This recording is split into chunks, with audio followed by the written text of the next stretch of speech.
मैं टिहरी में ही रहा हूँ। 4 साल देहरादून आया था पढ़ाई के लिए, पढ़ाई के बाद वापस चला गया क्योंकि सरकारों पर से मेरा भरोसा बिल्कुल उठ चुका है। इनके बस अच्छा, का आप भी चोटिल हो। रोजगार पैदा करना इनके बस का नहीं है। मैं खुद से कोशिश कर रहा हूँ मैं अपने यहाँ के 10 लोगों को रोजगार दे पाऊँ, खुद के लिए कुछ जुटा पाऊँ, क्योंकि सरकारों पर से भरोसा उठना तय है। अभी ये पटवारी का पेपर लीक हुआ है तीसरी या चौथी बार आई थिंक।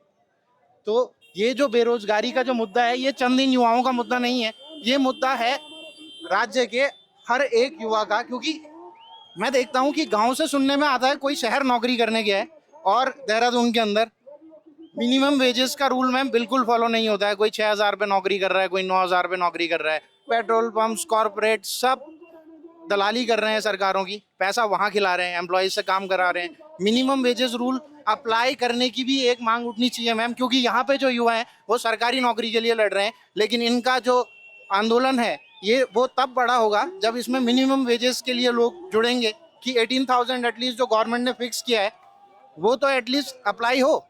मैं पेट्रोल पंप पे देखता हूँ, लोगों से पूछता हूँ सैलरी क्या है, कहते हैं 11,000, 12,000, 15,000। कॉर्पोरेट में जाता हूँ 18,000, 20,000, 25,000। क्या यही है हमारे राज्य की स्थिति? अगर ये इससे, और मैं ये भी जानता हूँ कि हमारे पास बहुत से टैलेंटेड युवा हैं जो अगर ये प्राइवेट नौकरीज का भी हवाला दें, अगर कहें कि सरकारी नौकरियां नहीं पूरी पूरी हो सकती हैं, अगर ये प्राइवेट का भी हवाला दें, तो कौन सी बड़ी कंपनी ये पिछले 10 साल के अंदर यहाँ राज्य के अंदर लेके आए हैं जिसके थ्रू लोगों को रोजगार मिल पाए? तो रोजगार केवल इन युवाओं का मुद्दा नहीं है, इस राज्य के हर एक युवा का मुद्दा है और सबको बाहर निकल कर आना चाहिए। केवल बॉबी भाई, केवल त्रिभुवन भाई के कहने से कुछ नहीं हो सकता, यहाँ पे बहुत सारे लोगों को आगे आना पड़ेगा। मैं सरकारी नौकरी की तैयारी नहीं करता हूँ, मैं कॉर्पोरेट से हूँ, ठीक है, लेकिन फिर भी मैं यहाँ पे आया हूँ क्योंकि मैंने इन लोगों का हाल देखा। ये लगभग 5 दिन से यहाँ बैठे हुए हैं, जो भी नेता है वो इन पर तरह तरह के आरोप लगा रहे हैं। कोई रुद्रप्रयाग में बैठा है, कोई चमोली में बैठा है, कोई कहीं बैठा है। तो उन लोगों को यहाँ का पता कैसे है, यहाँ लोग किस स्थिति में रह रहे हैं उन्हें क्या पता? अभी मैं देख रहा था सारे लोग अपना पसीना पहुंच रहे हैं दिन भर, वही सब चल रहा है।